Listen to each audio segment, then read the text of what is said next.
I don't know about you, but I believe and think that the internet should be a safer place. Well, what if I told you that there's a tool that can do just that? A safer internet where you don't have to monitor every single thing that your kids do or that you stumble across, whether it's a fake site or not a fake site. This tool is called BlockP. It blocks adult websites, but also blocks those fake websites that you might say, hey, this domain is for sale, and hackers try to hack all that information or try to scam people out of the information. It also protects, and it uses AI to protect against other malicious stuff and other garbage that people may stumble across the web. And I thought to myself the other day, why is the internet not a safer place? Well, it's because there's money involved, and some kind of certain content drives more money. Everything has to do with money, and what I like about this tool is that it uses AI built into the tool, so there's no false positives, and it's the only tool that lets you password set a Chrome extension or even your or an Android app settings, etc., so you can bypass it easily. Give it a try. Go to BlockP and download on Google Play or iOS or in your web browser on whatever web browser you use, and let them know what you think of the tool. They always listen to your feedback, etc. Great company, and they have great things ahead of them, etc. Take them out. Take a test one. Check it out. It's free, and let me know what you think. And it's called BlockP. Go check them out. Welcome to Crazy Fitness Guy Healthy Living Podcast, where we strive to motivate people who are on the autism spectrum to live healthy lifestyles. If you think this podcast is only for people who are autistic, then think again. Whether you are autistic or not, we have a mix of content from healthy living to everything in between that makes up a balanced and healthy life. Autism is our backbone, and we strive to support the autism community by motivating, inspiring, and educating everyone about what autism is. Please welcome your host, Jimmy Clare, who is a motivational speaker, autism advocate, author, and founder of CrazyFitnessGuy.com. And without further ado, let me invite my two amazing guests on here. You'll probably remember Hermes as one of them, and my friend Tucker. Hi there, how we doing? What's going on, everybody? So, before we get started, how about you guys tell the audience a little about who you are and what you do? Try to keep it like 5-10 seconds long, Tucker.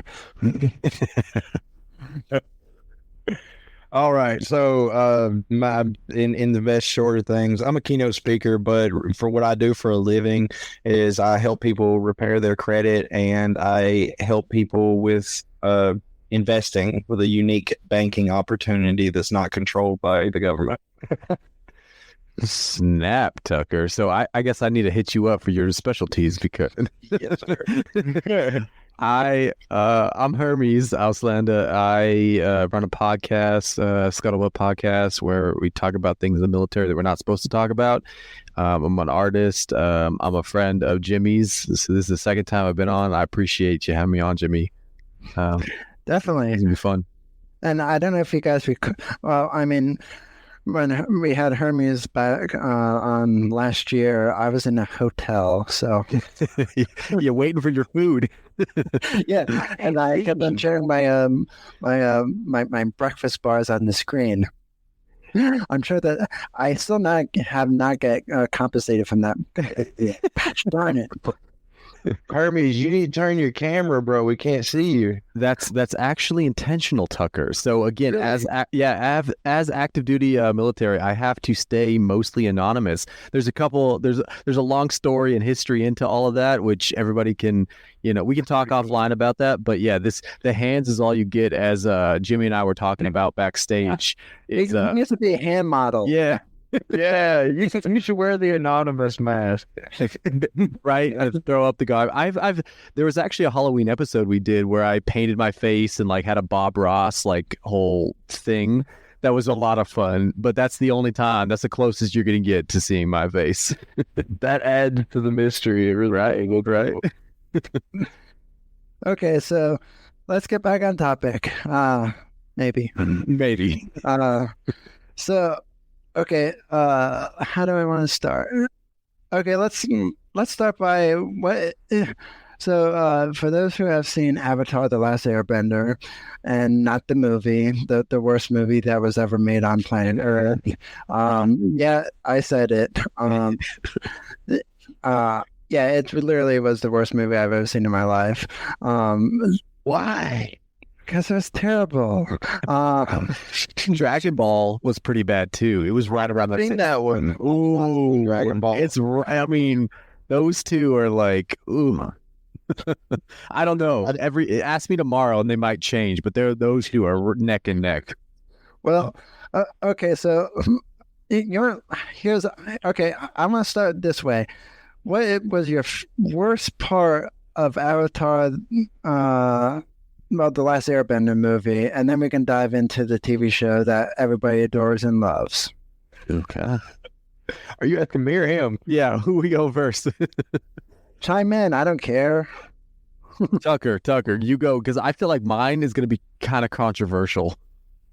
Read about okay. that. I did not like the fact that Aang's name is Aang, not Ong, and that like in the show, I get that it's a movie and you got to do something, but if you're gonna make a movie about a show that everybody loves, make it everything the same. And there were a few aspects in the show or in the movie that didn't line up with the show at all. And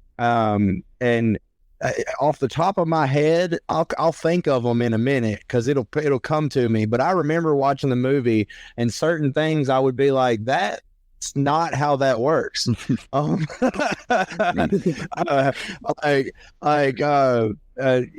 First of all, one of the things that I think, and y'all correct me if I'm wrong, but firebenders in the show were able to generate fire with their own chi and control a flame that's around them, whereas and it would come from their breath. Whereas in the movie, they other than the old master, they had to have these big fireballs where they grab the flames from and use them on everything. Well, they had cauldrons and they had tiki torches. No wonder why they lost in the movie. You know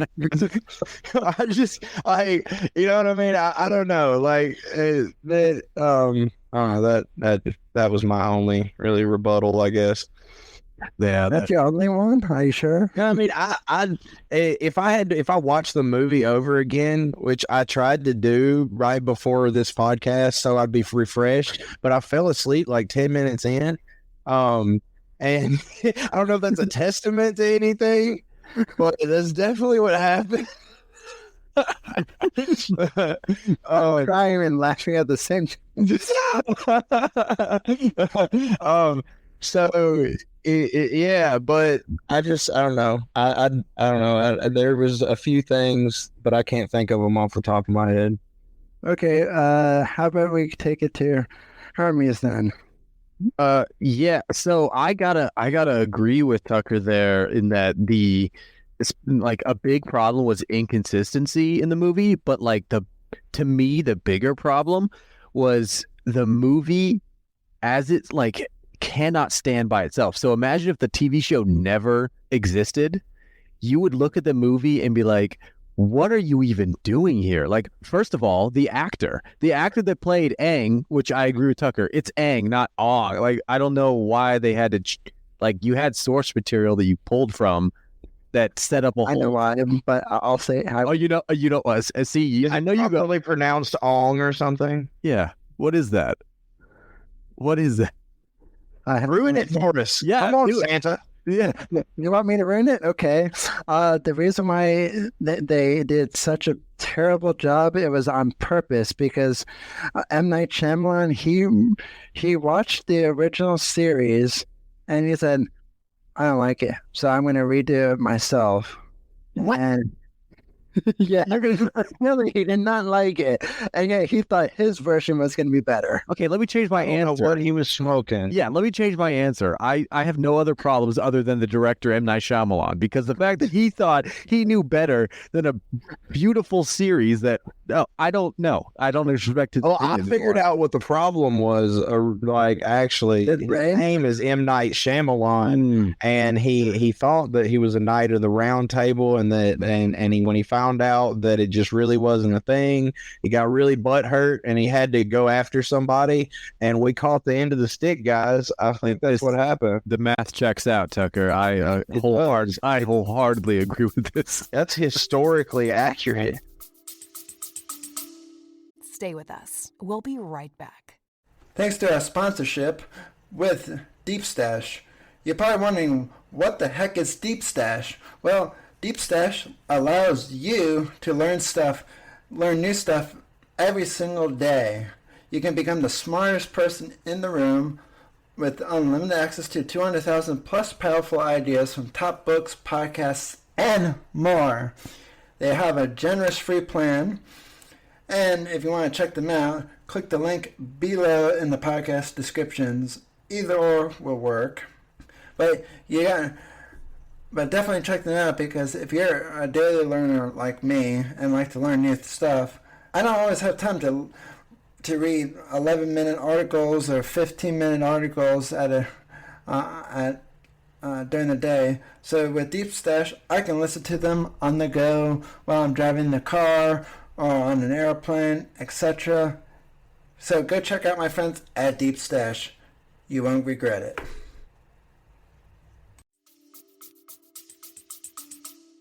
Okay, so before we dive into the Avatar: The Last Airbender TV series, I'm just going to share with my part of why I absolutely hated the show, and pretty much in probably like 5 seconds.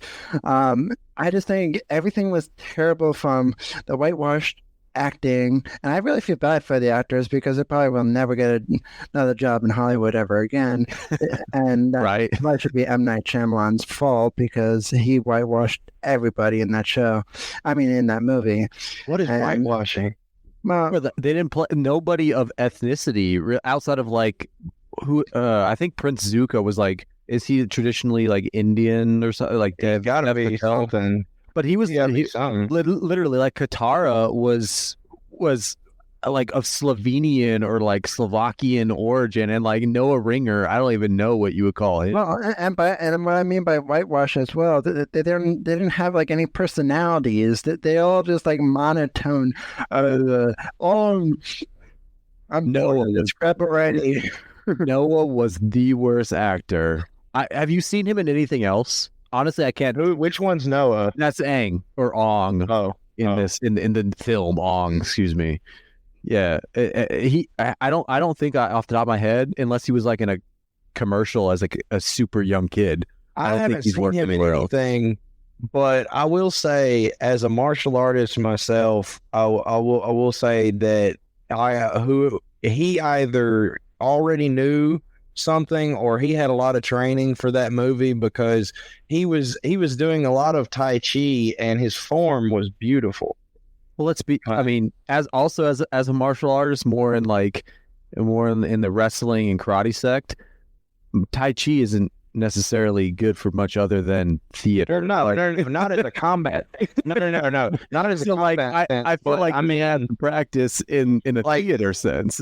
what he was doing, like, obviously Tai Chi isn't something you use in combat at all, but my point is that that when it comes to form, like he practiced what he was doing a lot. Like, I mean, it was in comparison to if you watch people who do Tai Chi on a normal basis, the guy was hitting them on point. You know what I mean? Totally. I feel like it translates to like kata in karate is what it's called. It's basically just a combat dance. It's not necessarily for using anything.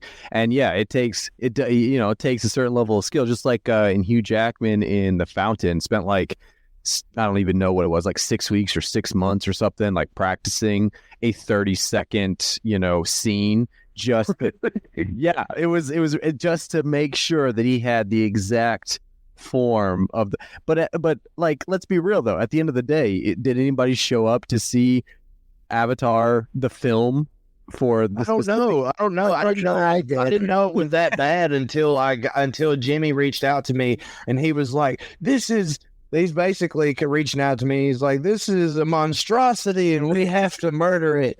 I'm like, what is it? He was like, come with me. I don't think I ever used those words in one sentence, but okay. So it wasn't exact, but in my head, I was like, what are we doing here? He's crazy. Yeah. Okay, so onto the TV series. What were your favorite episodes of Avatar: The Last Airbender, and why? You go first. Okay. Or Tucker? Either one, just not me. Just not Tucker.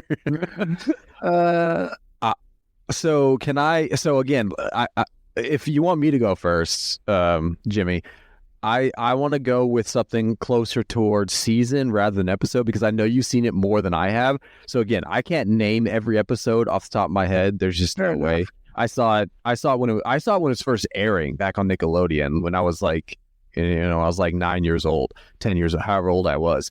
So I couldn't tell you what each episode was, but I want to say it was. Gosh, now I have to kind of like sit down. 100 years ago. Almost. Pretty damn close. I want to say it was the first season. I think it was the end of the first season when Aang was. Now I'm like second guess myself. I want to say it was the first season when Aang was on the ship with the Fire Nation's Navy in like when he first went up to study water bending and everything.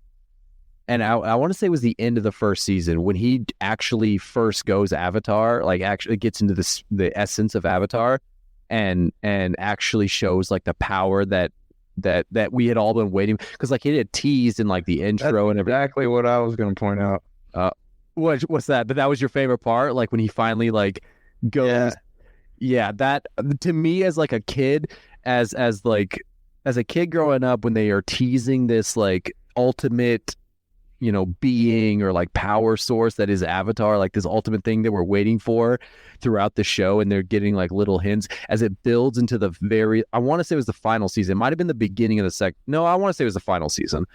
And then it actually goes and does it, and you see it as a kid, you're just like, holy crap, this is the coolest thing I have. Like it's right up there with like Dragon Ball Z when you first see Goku like go Super Saiyan 3 or whatever, like you finally get a final transformation, like holy crap, this is a level above what I've seen up to this point. This a classic anime, right, where it's like you can't go any higher than this, and they do. You're just like, oh my gosh, like I've never, when I saw that, it was, I like to this day I'm just like, that gives me chills just thinking about that. I'm like, holy crap. And then he destroys the whole Navy. It's just like, wow.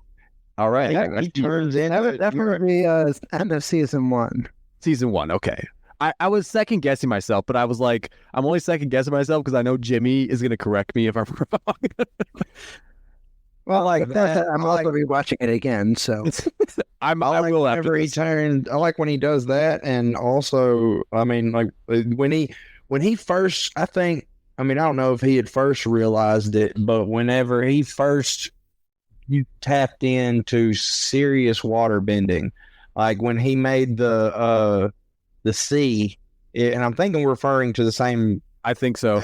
Thing. He made the sea take out all the ships. Yeah. And then that, and when one of the things that I really, really enjoyed is whenever he whooped the Fire Lord and took away his power. That was big for me because of the symbolism behind it. At the third, was that the last season?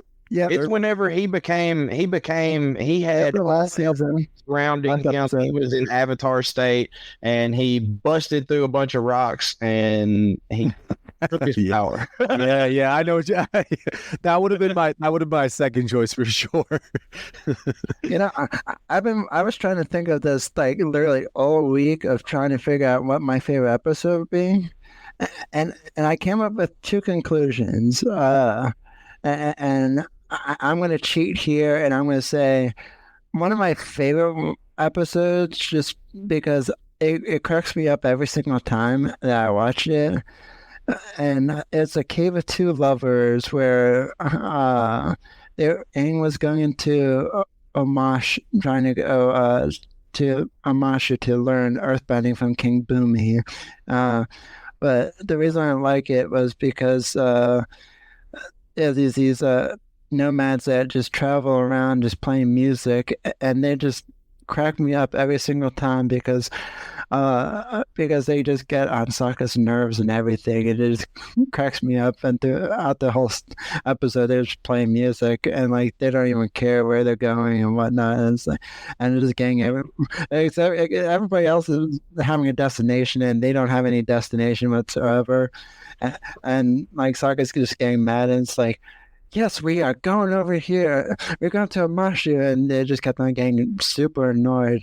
I mean, he's getting super annoyed that they're not listening. It's like, it sounds like you're going to Amashu. It's like, that's what I've been trying to say to you the whole freaking time. It's like, I'm like, but it just, yeah, you have to see the episode because it's just like literally hilarious. Just, but like they're so calm, and Sokka's just getting all hot-headed. And at the end, I'm not going to spoil the end of the episode, but what they say is just hilarious to me because yeah, that's all I'm going to say there. And then my other question for you. What? I have a question. Yeah. What do you think about, because I haven't seen much of it, but this new show they got out about Aang and what's her name's kid? Katara? Is that the Netflix one? Legend Korra? Legend of Korra or whatever, yeah. Yeah, I've seen it. I like it. I haven't. It's been a while since I've seen it. I've only watched it one time through when it was on TV. I didn't see it a second time. Not because I didn't like it, but I couldn't find a place to watch it. And when Netflix had it, I didn't watch it in time enough to see it again. Okay. Not that I didn't watch it. I just saw it. I saw that it was out, and I never was a big fan of those shows, like, or movies, kind of, whenever they branch off and take away from the main character and go to something else, like kind of like what they did with Spider-Man. They had the perfect same name, Peter Parker. Yeah, like dang, they had a Peter Parker, and then they brought in some random dude, and they're like, "This is Peter Parker," and we're like, "No, it's not." Like, what are you doing? They should give him like a different name. It's like, I don't know, Joe Parker. It could be Peter Parker's brother. I don't care, but like, come on. I was like, really, I haven't seen any other Spider-Man movies except for the original, and yeah. Oh, you haven't? No. If I'm gonna be that guy in this discussion, I was a big into comics growing up, and like when I was big into Image and stuff, and seeing like every time Image did something different and new, I was that guy. I'd be like, okay, let's like I've already read all the previous versions of this, whether it was Superman, Spider-Man, Batman, whatever it was. I was always about it. So when they introduce, like Miles or like Joe, whoever it was, I was all like, even the 90s, because like my older brother had Spider-Man. This is a tangent. I'm sorry. I'm totally going off topic here, but like no matter what it was, I was ready for it. So I give some leeway with this stuff, whether it's whether it's like Star Wars and like The Mandalorian and everything, like I'll give leeway for the beginning of it, like the first half. And if you don't get me in the first half, then I'm right there with Tucker. I'm like, what the hell you like? What, like Boba Fett that's on Disney Plus? I was like, what do you do? And like Falcon and the Winter Soldier, I'll give you guys leeway, but you have to earn the other half of the leeway. And most of the time, I'm with Tucker. Like they don't, but I don't know. With this one, I haven't seen The Legend of Korra yet, and I haven't even seen the Netflix. Has it come out yet? I can't remember if it. I know I had seen something about the Netflix like remake or like of Avatar. Well, yeah, it was like a series or something. That was like, did it come out? I don't remember. No, it did not come out yet. They're still working on something. Okay. And that's funny that you brought it up because that's going to be my next question. What do you think of the Netflix live version of Avatar: The Last Airbender? Because, well, what I read about it, the cast supposed to. They said the cast has a long history of acting, and they have good personalities for. The character. Let me stop you. No, hold on. Let me finish this thought. Hold on. but where I'm going to say that there's they don't have the original creators that were on board originally, but then they walked away. They don't have the guy who does all the animal sounds like from Appa and Momo, and they don't have the original music to the show. So I'm kind of curious, how are you going to pull it off, Netflix? It sounds like it's going to suck, to be honest. I don't know. You started it off bad. I don't know if you've ever been set up on a date, but if your friend says, bro, she's got a great personality, you're in for a bad day. Tucker, I've been on dates with lots of nice women. With great personalities, but there was never a second date, is what I'll say. All right, I don't count on no time. He's like, she was so nice. It didn't take her long to leave. It's a great first date. It was also a great last date. That's all I'm going to say. So I have not seen this. I did not know. So there is a is it episodes or is it It's not even out yet. So yeah, I heard about it a little while ago, and honestly I forgot about it until we started talking about it.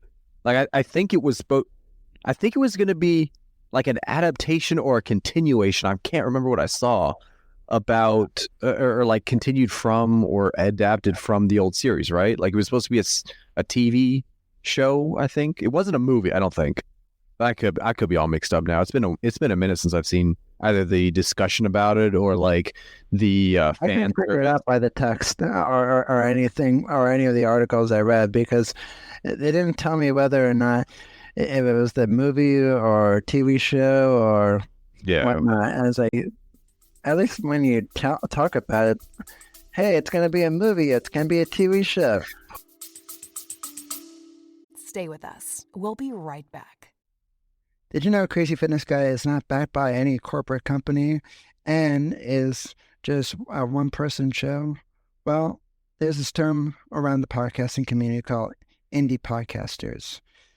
I'm an independent podcast creator, so because I'm not backed by a huge, big corporate company, well, if I run out of money and everything else, Crazy Fitness Guy would no longer exist. No website, no podcast, no nothing. If you want to help support the show and keep our lights on, consider becoming a premium podcast member of Crazy Fitness Guy's premium podcast. You get behind-the-scenes access, early access to shows, private Discord server, and premium Discord roles, and exclusive behind-the-scenes access. Plans start at $3.99 a month or $30 a year.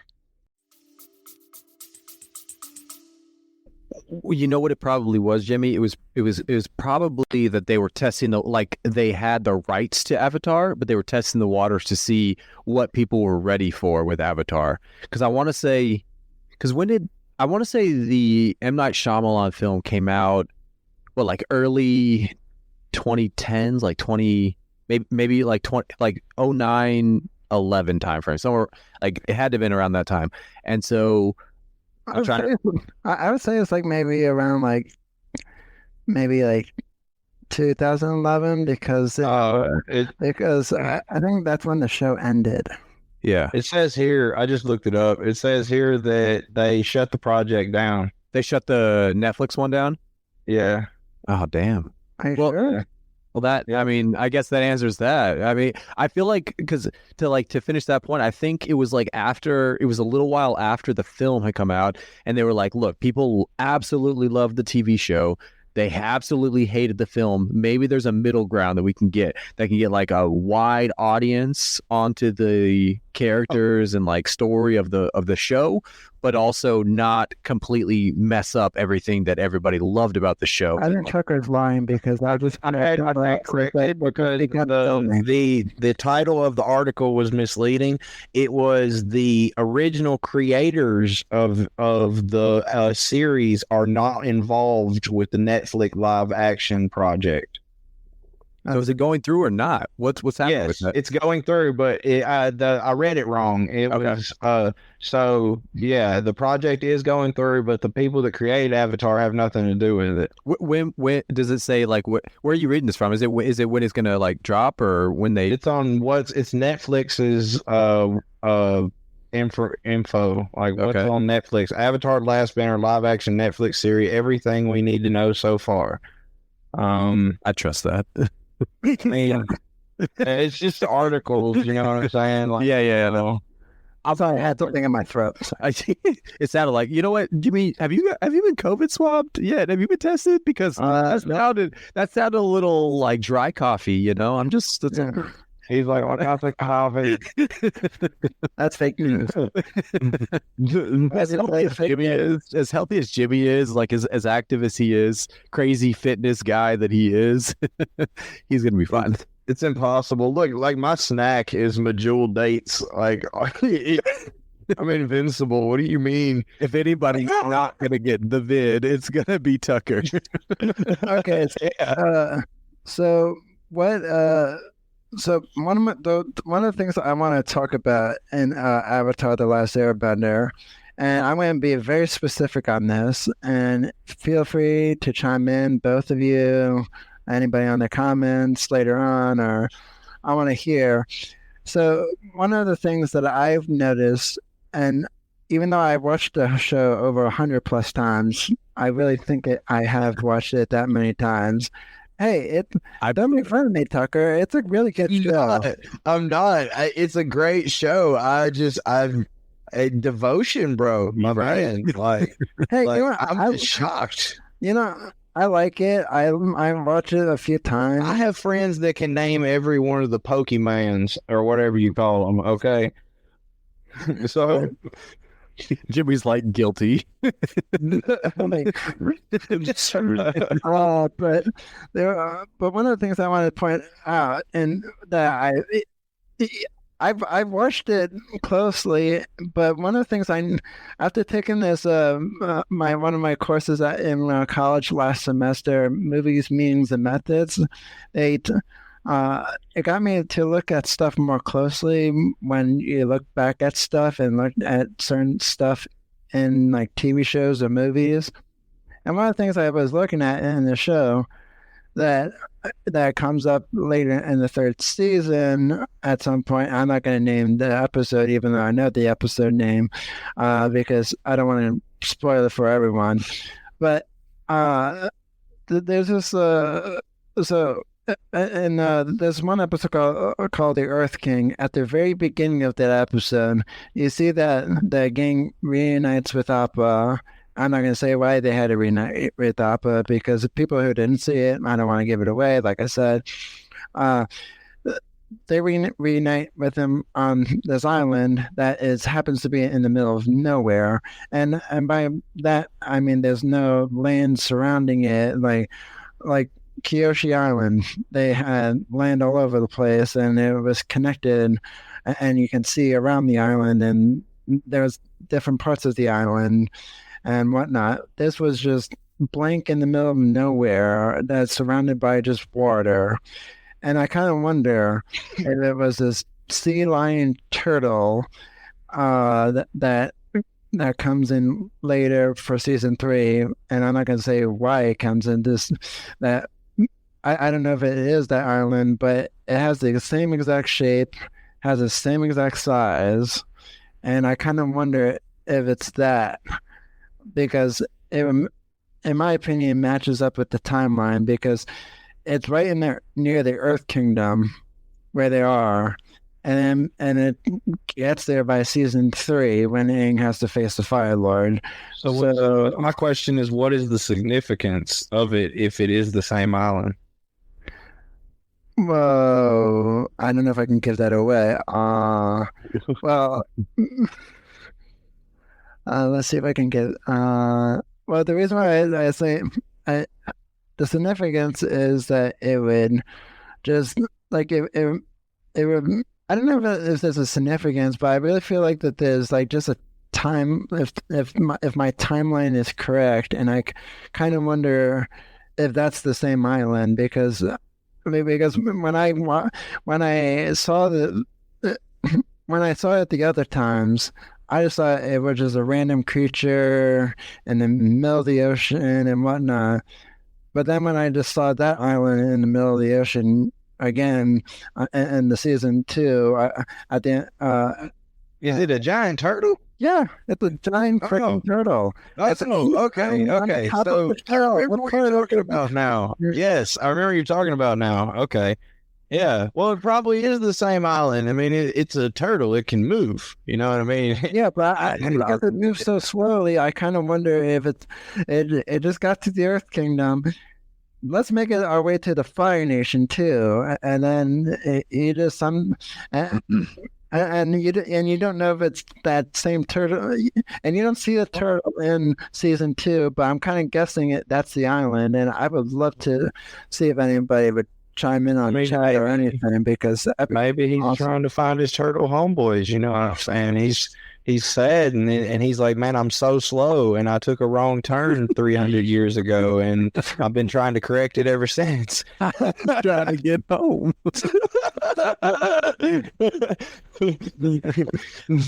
Damn it, Tucker. It checks out again.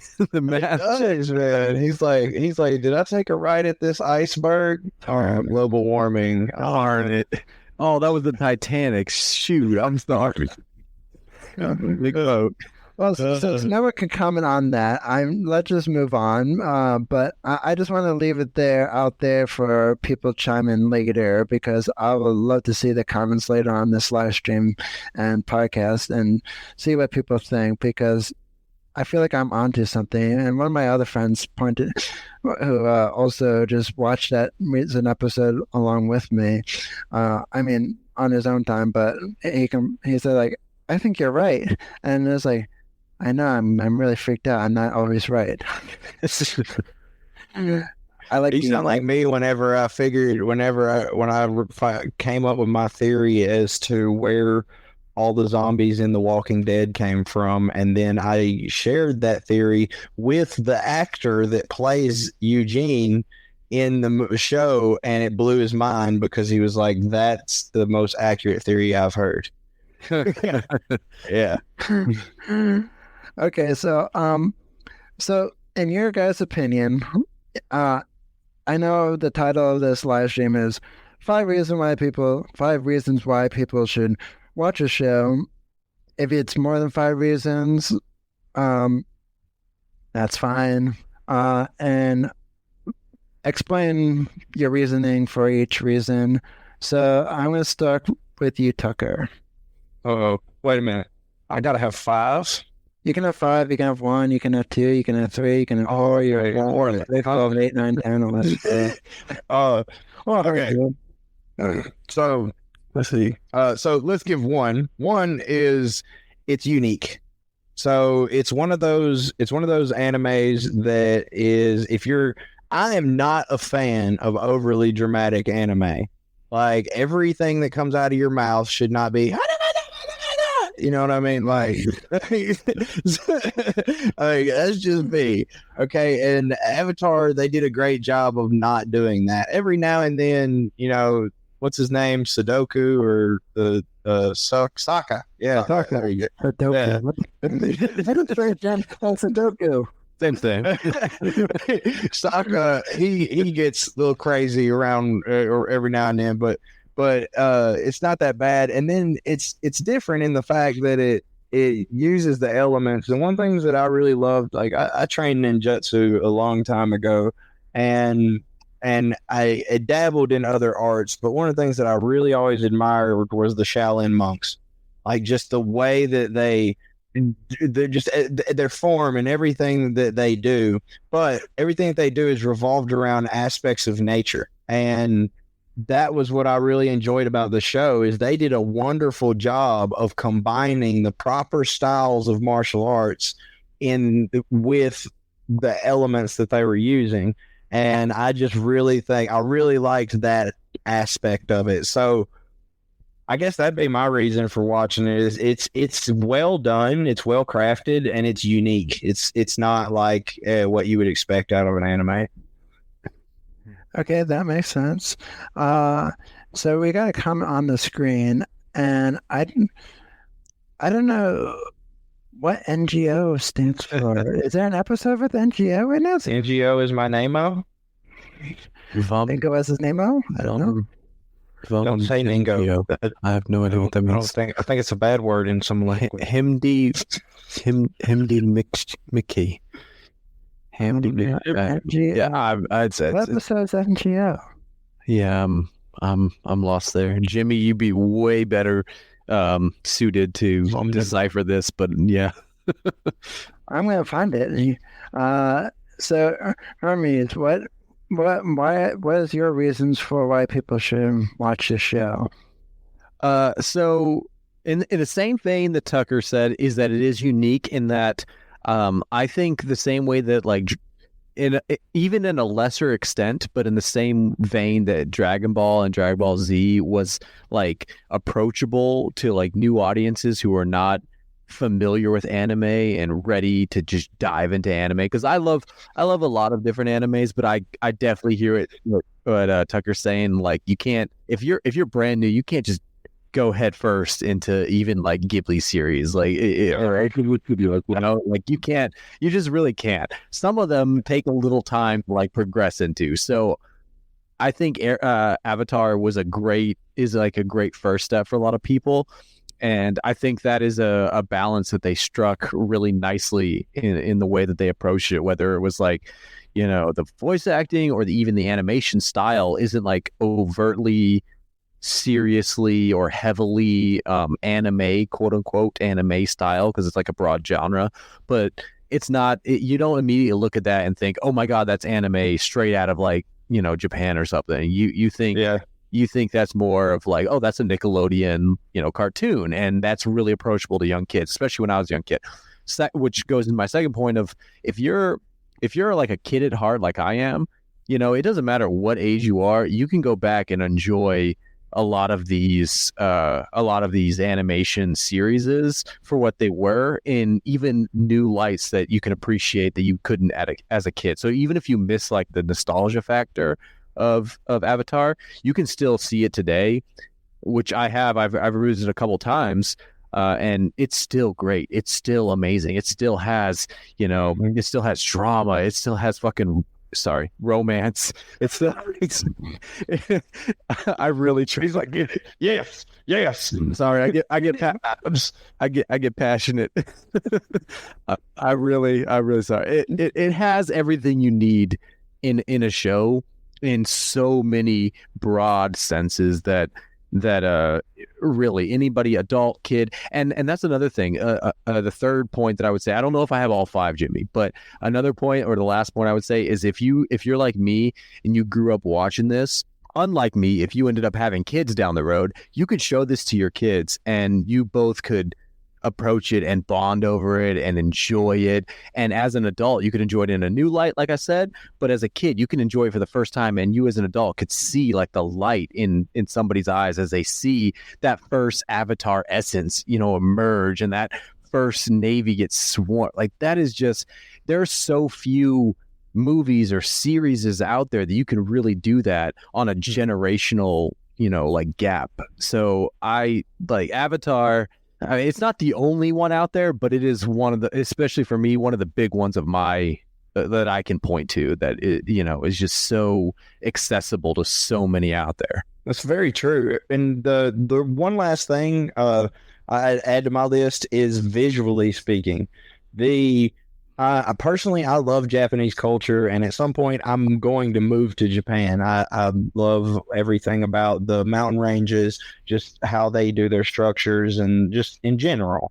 I got some tips for you. I got some tips for you. The show. What's that? I got some tips for you from someone who's been over there. I got some tips for you after the show that we can talk about. Okay, wonderful. So in the show, one of the things that I noticed when I was watching and that I always looked forward to was the temples. Something was so enticing about, like, for instance, the abandoned air temples. Like when they went there, I like going to places like that in real life. That's something that I like going to mountains and exploring caves. I like exploring through the forest and finding waterfalls that weren't like on the tourist map or whatever. You know what I mean? And the show does a great job of every time it goes to a new place, it's like it pops. It's really like, wow, look at that. So yeah, there's that. Well, I think my reasons, I think maybe I have 5. I don't know. Let's see how far I get. Well, I would have to say, and I'm going to say something different besides the two of you, because you guys are just bouncing stuff off each other. Oh, wow. Okay, Jimmy. All right. I didn't know you were throwing shade tonight. Oh, man. We're not on his level, bro. I know, right? I agreed. I already knew that coming into this. Dang. I'm just kidding, or not. There's so one of the reasons why I think people should watch it is because it, even though it has like real life lessons that go along with the show, they don't talk at you.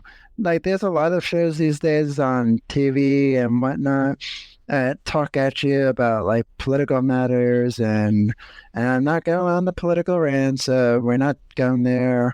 There's no politics on this show, and it's never going to be on this show. But you do a phenomenal job. But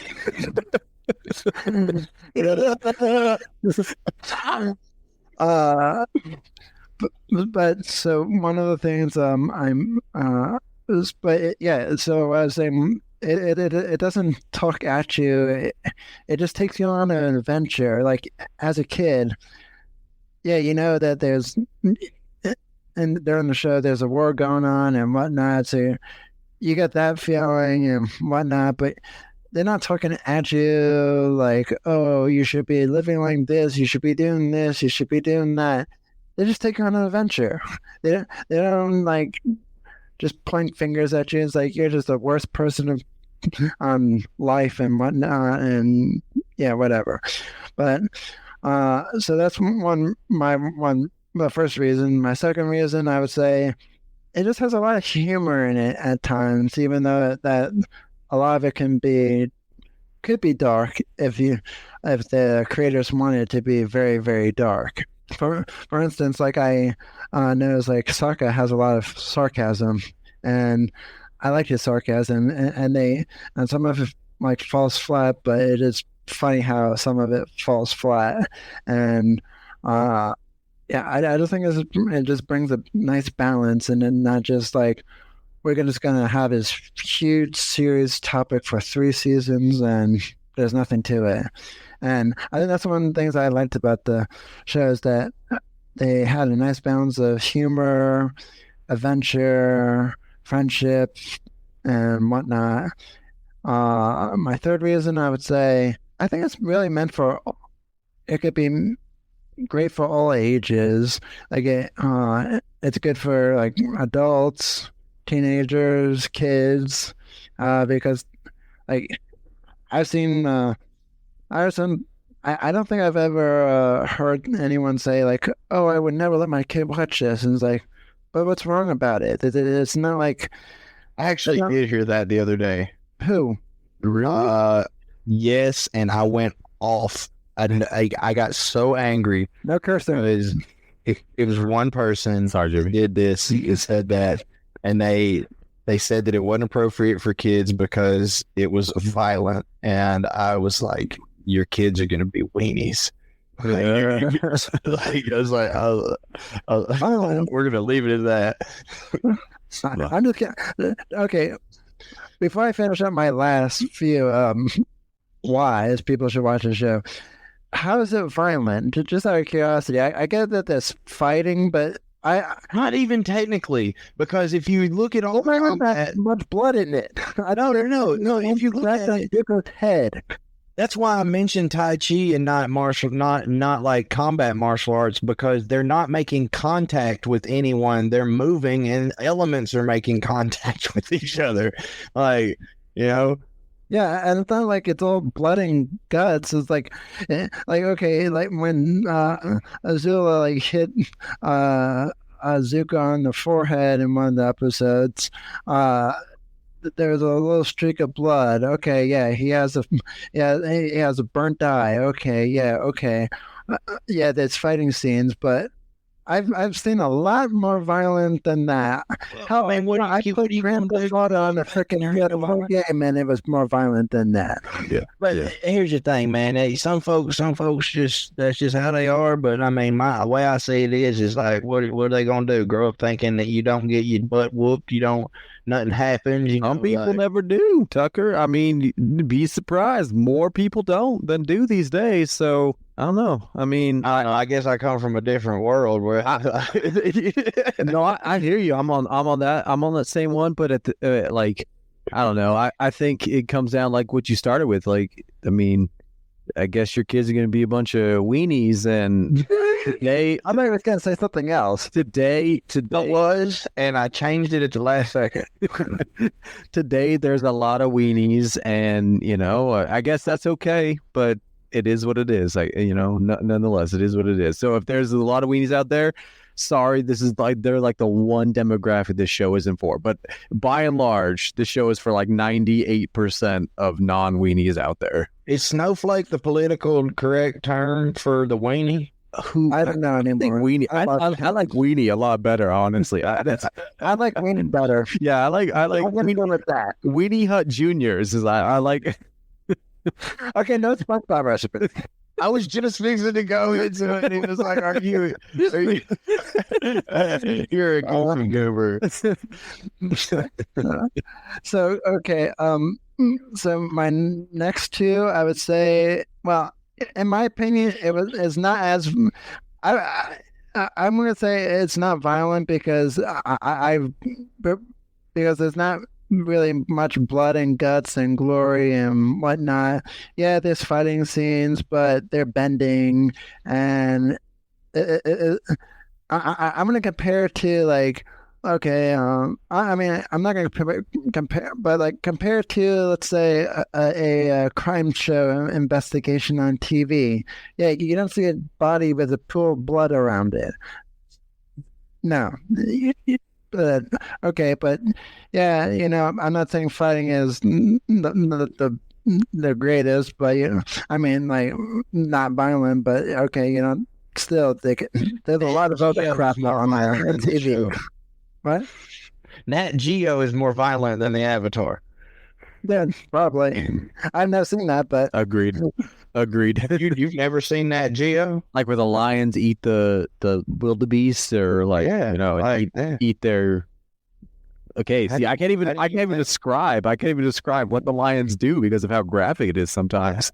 How do you think that the lions find the gazelles? The cameraman show them where it's at. That's a joke, obviously. That was I didn't want to be the only one. Jimmy looked at me like, really? I had no idea. Tucker, I didn't want to be the only one who laughed, so I had to like hold back from the. I like leaned back from the microphone because I didn't want to. I was like, oh no, is this good or is this bad? Let me just lean back. But at 100%, it's just like Man versus Wild. It's 100%. I think the other reason why people should watch it is because, because it's I feel like it's motivational at times too, because like, even though that pretty much that nothing is in their favor because pretty much the whole Fire Nation is winning the war, and everyone else in the world is like, yeah, we could literally just give up and quit and whatnot. They decided to get like, it's basically like a true underdog story. Like they could literally just give up, not even go after the Fire Nation. You know, let them win. They decided, with all the odds against us, let's go kick some butt. Yeah. Very very political, like you said, Jimmy. Without getting too political, I wasn't, but yeah, I like the allegory of it, if you want to put it there. I was thinking the same thing. I was like, wow. I was like, I didn't think of this show as political, and then when he said that, I was like, what? Hey, it looks like they're having a tea party to me. They're hitting Normandy hard with those shores that they're. Well, and I also have to say that there's a lot of wisdom from Uncle Iroh in this, which is Zuko's uncle. Who? Oh yeah. And so there's a lot of wisdom to learn from him, and I wish I could laugh at some. Every time I think Zuko has insulted him many times during the show, and yet I think I wish I could be that level-headed like he could, because like, man, I don't know if I could. If somebody insulted me like that, I was like, I don't think I could take it. Well, think about it like this. Here's the thing: he's a master, and one of the things that you gotta understand is, no matter what insults that kid throws at him, if he really bucked up and he really tried something, he will get put on his tail. And the old man knows that. Exactly. So he ain't got to be loud. He ain't got to be all that. He just drank his tea, and it ain't never cold.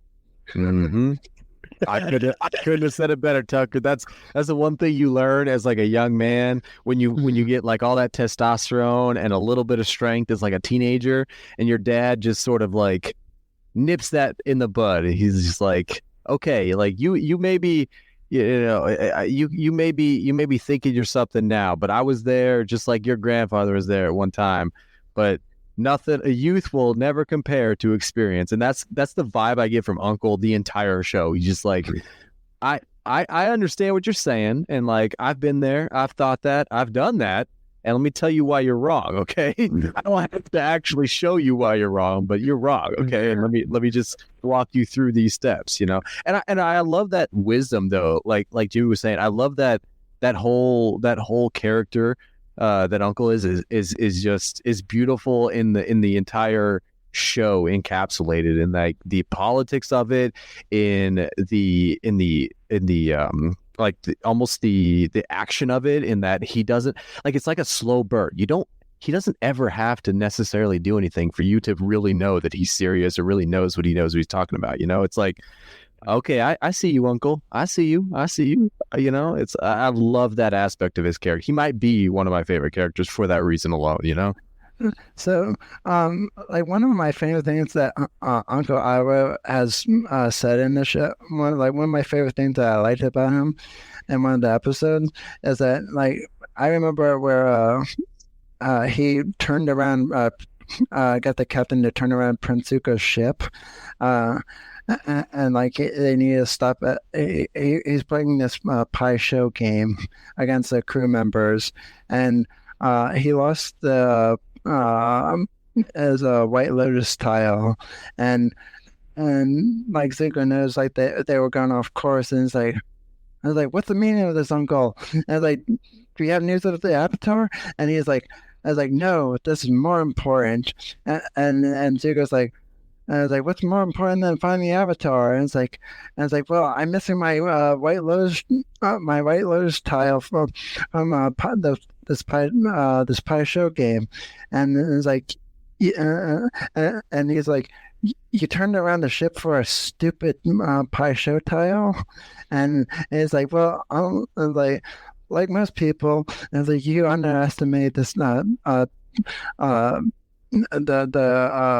I forget what he said there, but he forgot Power of a single piece or something. Yeah, and then what he did, and then like Zuko gets so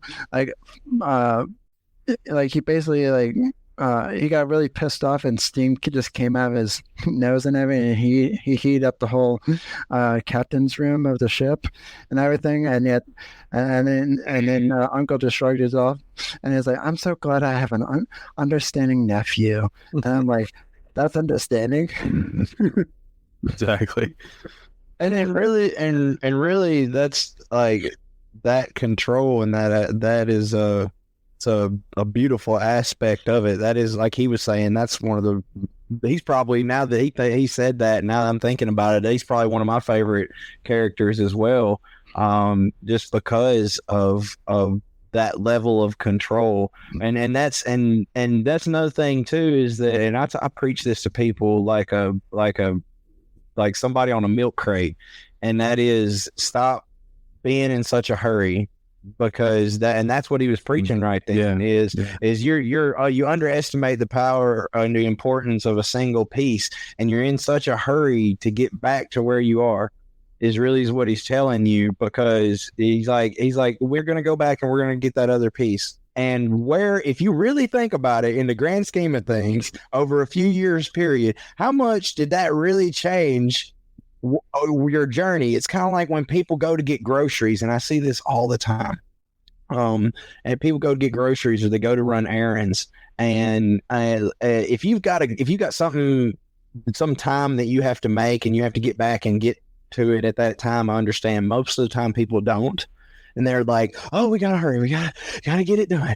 Gotta hurry up and get there. Oh, I mean, no, you get there. You gotta hurry up and shop. You gotta hurry up and do this. Gotta hurry up and do that. And then rush to get gas, and then rush home to go back home and watch TV or whatever." And people rush through every single day, or rush through the work week to get to payday. And they forget the most important aspect is that joy and happiness comes from the time in between the journey itself, not the actual destination. And that's what the uncle was preaching in that episode right there, is that take, like, why in such a hurry? Why in such a rush? Like, why is something that's small not important to you? Because it's inconvenient. So, before we wrap up, I want to ask 3 more questions. And my first question to you guys: what if you had to? I like this one question that I saw on Facebook by another company, and I'm gonna use the question because I like it, and I'm sure that they won't mind, because it's not like whatever. They like, sue me. Like, try it. Hey, yeah, it was on a Facebook post. It's not like it had anything to do with something particular to their platform. It's just a general question. Life. So, if you could only watch one show for the rest of your life, what would that show be, and why? I'm not answering this first. Oh, no. Need a minute. So, I already know what my answer is. Okay, so is this a trick question, Jimmy? Nope. I feel like it feels like this is a trick question. It's not a trick question. If it's not, okay, you go first. You go first, Jimmy. You set us up for this. You go first.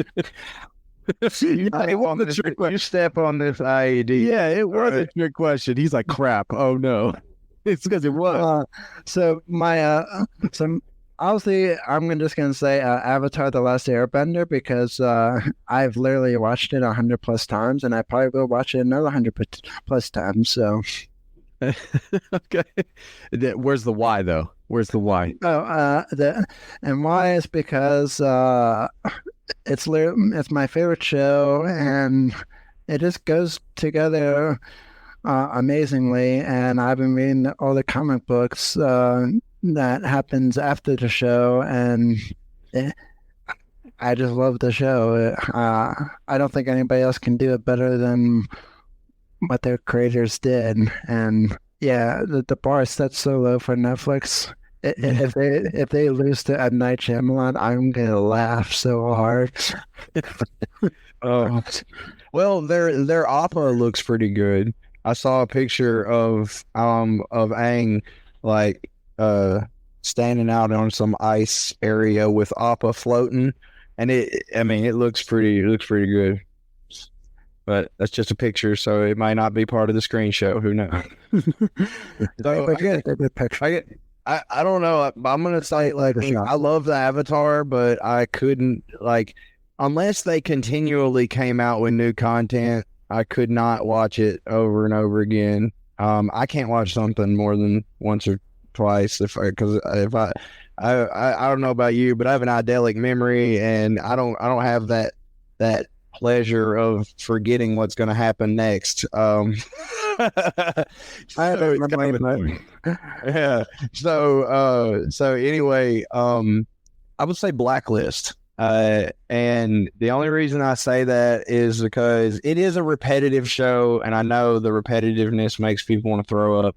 But Raymond Reddington is I know you're not supposed to do this, but I idolize that man.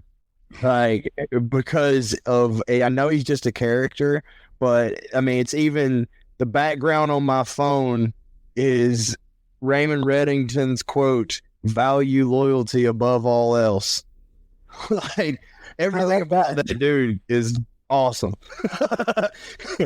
Okay, I got one quote from the Blacklist that stuck out for me. Agent Wrestler.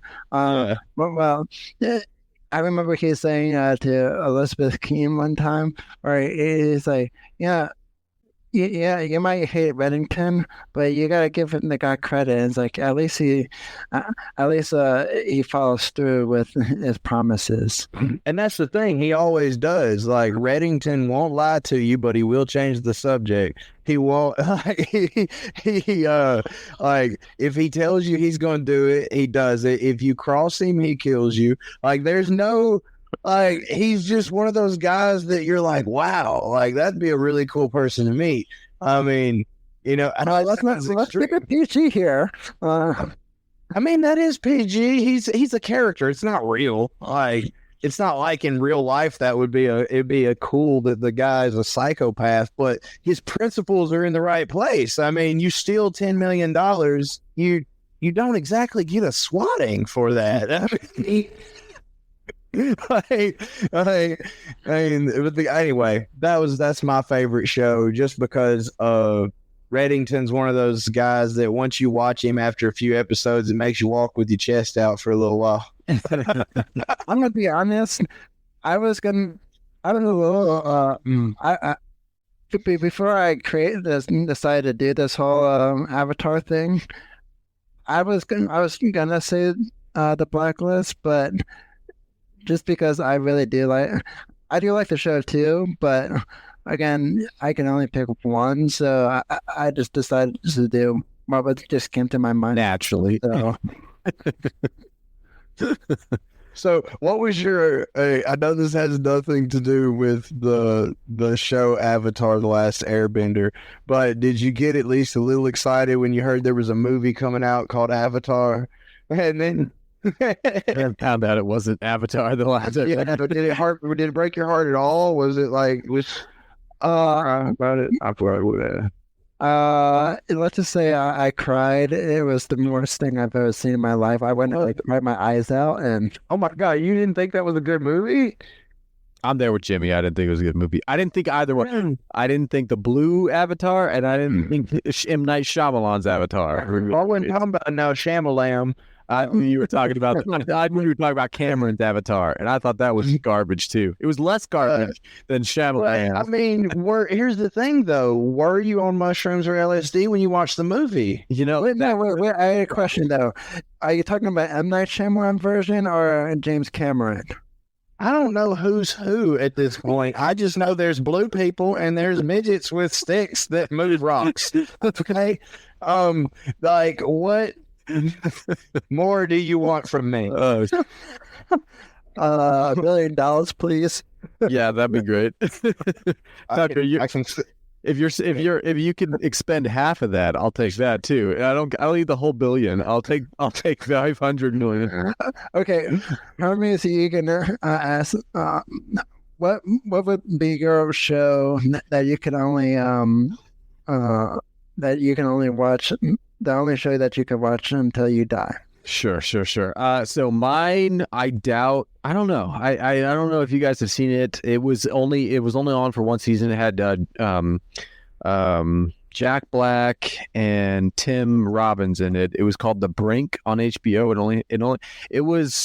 It was a political based TV show. It was so funny. It was like satirical and very poignant in the time and place that it was airing. It was a shame that it only lasted one season, but I watched it as it came out on HBO. It was right around the same time as, like, I want to say season 5 or 6 of Game of Thrones, and so I was deep into Game of Thrones. That's probably why they canceled it. Maybe it didn't make it was kind of overshadowed by Game of Thrones, maybe, but I was deep into Game of Thrones, and Game of Thrones started to disappoint me after season 5, and so I looked at other HBO shows, and Brink was airing for the very first time, and I saw the trailer, and I was really interested in the premiere and everything. I got into it. It was really great. It had, I want to say, 10 episodes, and it was phenomenal, but it didn't get picked up for season 2. So I was really disappointed in that. I think it could have done a lot of great things. So I could watch season 1. I have like 3-4 times already. I could watch that until the end of time. And Jack Black as the character is amazing. It's So he's the main character?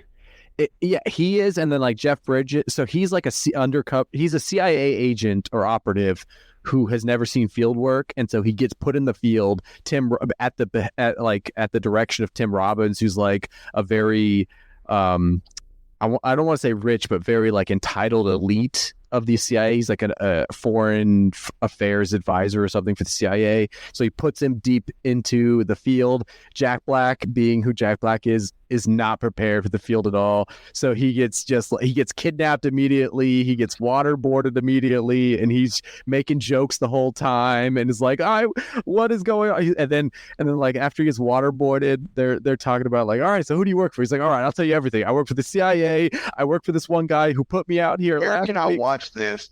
I want to say HBO, but I don't, honestly, I haven't had an HBO subscription in a while, so I don't know if they even have it on. Go make a fake account just so I can get the free trial. And it is so worth it. It is, and each episode is like 40 minutes long, so it's a quick binge. It is amazing. Jack Black kills it.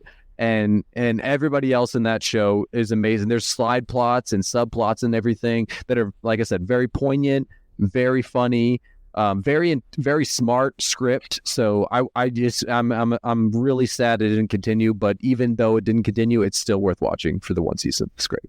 I think you would really enjoy my favorite show of all time, Blacklist. You said, well, I've seen Blacklist, absolutely. Yeah, Blacklist is great, but for some reason this slipped my mind, and this is the show of all shows, and I don't care what anyone says, it's the best thing that's ever been created, and that's Rick and Morty. Yes, Rick and Morty. I have that on the loop. My wife watches it back to back to back to back. She'll start the whole first season, end with, what is it, the 5th season now, 4th season, and she'll just start it again. She'll just start it again. But the reason I love it is like this is because Jimmy and I don't know about you, but Jimmy and I are Aspies, and Rick is an Aspie. And if an Aspie becomes God, you have Rick. I love the layers of that show. The fact that I feel like they even knew that fact too is the best part about the show. Is like anybody who watches that show finds something new that I was like, even somebody who's into astrology will look at that show and be like, oh, did you see? Oh, they did a nod to, Leo and Taurus. I'm like, I never would have guessed, but every single layer on that thing is so crafted and so well done that Rick and Morty right up there. No, I have not seen it. My God, you haven't seen Rick and Morty. What is wrong with you? Are you American? Stop this video right now. Get your life together. Go grab some popcorn and unhealthy soda treats and get it popping. what Tucker said. Okay, I'll watch it this weekend then. All of it. Absolutely. Well, Evil Morty, when Evil Morty shows up, you're not even gonna know what to do. I'm telling you, when he swirls that whiskey in his hand, oh my gosh. No spoilers. No, you already spoiled it, so It's not a spoiler. That's something. No, it's not a spoiler. It's not a spoiler. He said, "What is that?" That is a glowing rock. There are no gods. Let's just watch interdimensional cable. You don't matter. I don't matter. Life doesn't matter. Let's just watch interdimensional. These are doors, and if you come over here, we have more doors. And when you open this door, it goes to a door. And This isn't fair. This isn't fair to Jimmy right now. This is not fair to Jimmy. So the last question, actually, the last question is, if you had to pick one bending element, which would be and why? What? Oh, okay. That's tough. I don't know that I would necessarily. you wouldn't want to bend? You be a bender? No, I really, because like, look what happened. Like, I don't know. Because I answer this question the same way I answer like superhero questions. Like, what would be your power? I'm like, I feel like there's a reason we make up these things to exist in fiction. Because like, I don't know that these are good. Every time a story plays out, it's not all like there's this huge bit of struggle, like you got to lose Uncle Ben, or you got to. He got hit in the head too many times. I just, I think I would go with earth bending. I'm out of this one. I don't know. I want to be the cabbage guy. I want to be the cabbage guy. Just keep crashing into my cabbage cart. Every time. Just keep crashing into my cabbage cart. That's all I want. I don't need any bending. He's like whoever's funding all these cabbages. That's we great. Got a good plan going. Obviously, somebody is, because he keeps rebuilding that cart. So something like. I know. That's true motivation. That is, I want to be that guy. He's got it figured out. He really got one purpose in life. It's funny. The comic books. I'm going to spoil this. He finally got his cabbage business. Indoors, he has cabbage cookies, cabbage tea, cabbage everything. I'm like, who wants a cabbage cookie? Well, I mean. I tried to push from that guy because, like, tell you what, he is determined. So I'm guarantee you he's made something tasty out of all the cabbage experience that he No one came up and worked out. Enough of the devil's cabbage, you will eat anything. I will neither confirm nor deny Tucker's statement there. But to answer your question, I would have to go with earthbending, and it's a big pull between earthbending and waterbending because You're wrong. You're immediately wrong. No. It's how to start a debate on the internet. You're wrong. You're wrong. Let me tell you. So the reason I say that is because, first of all, right now I'm sitting on 1,200 acres. Like, I live in the middle of nowhere, and I grew up in the mountains. I grew up around creeks, and I spend most of my time sitting on rocks around water and things like that. And I think it would just be really cool for there to be that legend of the old redneck in the hills that moves rocks. Like, the amount of crawdads you could catch, just would be so gangster. You know how many catfish? Unmatched. And it would be unreal, man. I mean, I'm telling you, you sitting there like you want to make a mudslide. You got that. I mean, as I said, the math checks out since day one, since minute one of this conversation. The math checks out. Tucker, who's more gangster than the guy throwing rocks? Do you know what I mean? Like, I'd make Jesus angry. I would throw so many stones. It would just be biblical. It would be awesome. I would say I would have to go with earthbending because I would love to have Toph teach me metal bending.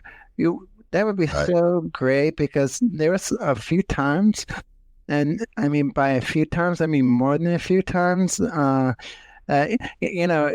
So you know how some of those like stuff that like when you put together something and you like jam in the wrong place or it out of the fucking bar, like, man, why can't I pry the thing off? Never. I've never done this. I would not want him to be my mechanic. Crap. He's like, this isn't fitting right. Tank, tank, tank, tank, tank. I'm just gonna warp it. Why is it not going through? Oh, wait, they both look the same. Is this the transmission or the brakes? I don't care. Smash. He's like, Jimmy. No, Jimmy, you don't put the transmission through the radiator, Jimmy. Smash. Okay, so to finish up, do you guys? So where can people find you and learn I'm in Arkansas. about who you are? Tucker. I'm in Arkansas. He's an artist. I mean, if you want to find me, I guess Google Maps is the best way to go about it. We're not on the internet. My gosh. No, if you want to reach out to me, I mean, you can find me on Facebook. I don't know why, but Facebook will not allow you to add me. I guess it's because I haven't responded to the 2 million friend requests that are on there. Not literally, but you know what I mean? I don't know. It'll allow you to follow me, but you can shoot me a message on there. You can shoot me a email at tuckerbearden4321@gmail. I more than likely will see that. But 4321. Hey man, we got to keep it simple. We ain't over here doing rocket science. All right. We got 4321. That's the most important numbers in the English language. Okay. What's the one on Facebook so I can shoot you the 2 millionth and one message? Yeah, it's just look. If you Google Tucker Bearden, I dominate all of Google. You can find me. You'll probably find my phone number and address if you look hard enough. I am so like Done and done. You're the first one on Facebook. I'm done. Yes, definitely. I am the Tucker because there is another Tucker Bearden. He's running for Congress or some crap that don't matter. So don't pay him any mind. No matter.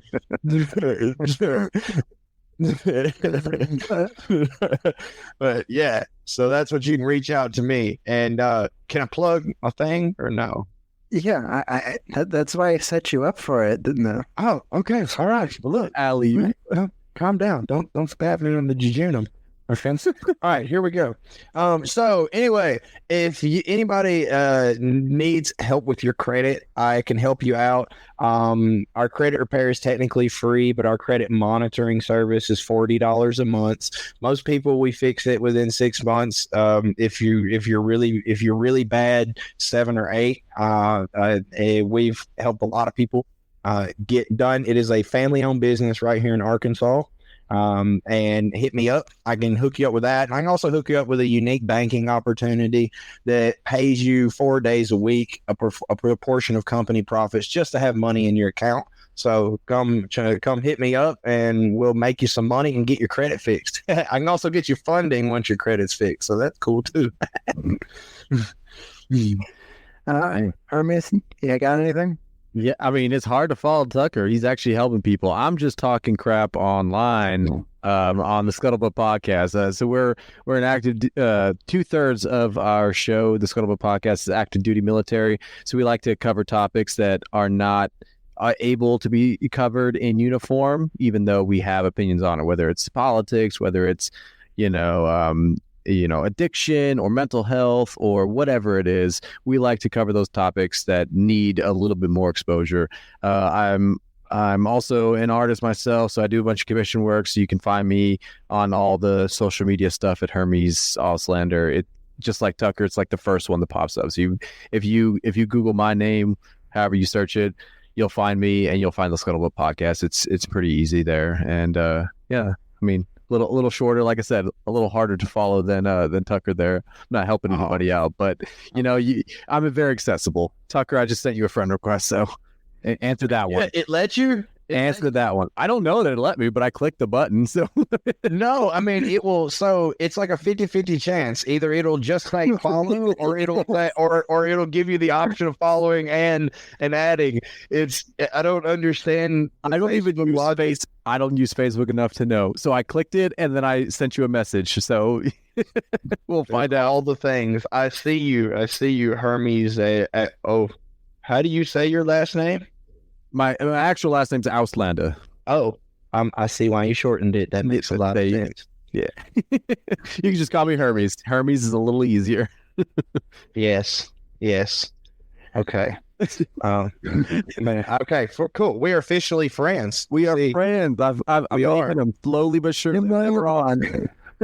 Jimmy's like, I'm doing this thing. We're bringing people together. Jimmy's like, shut up now so I can finish this show.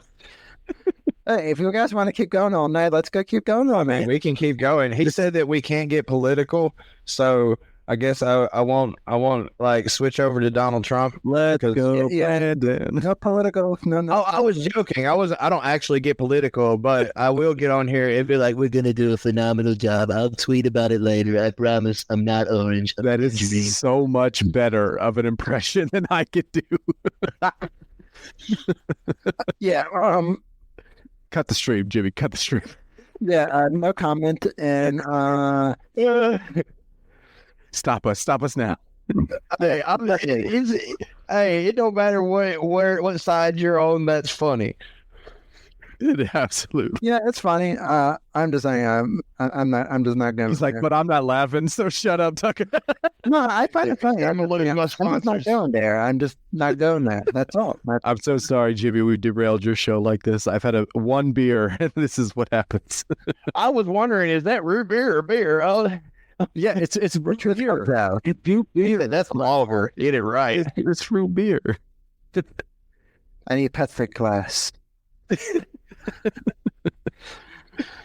So, thanks you guys for being on the show. Thanks for tuning into Crazy Fitness Guy Healthy Living Podcast. If you enjoyed this episode, please leave us a review. Your reviews help us be discovered by more people all over the world. Make sure you subscribe to our podcast so you get notified of every new show. In the meantime, please connect with us on social media at Crazy Fitness Guy and follow Jimmy Clare at Jimmy Clare Speaker or Jimmy Clare Speak.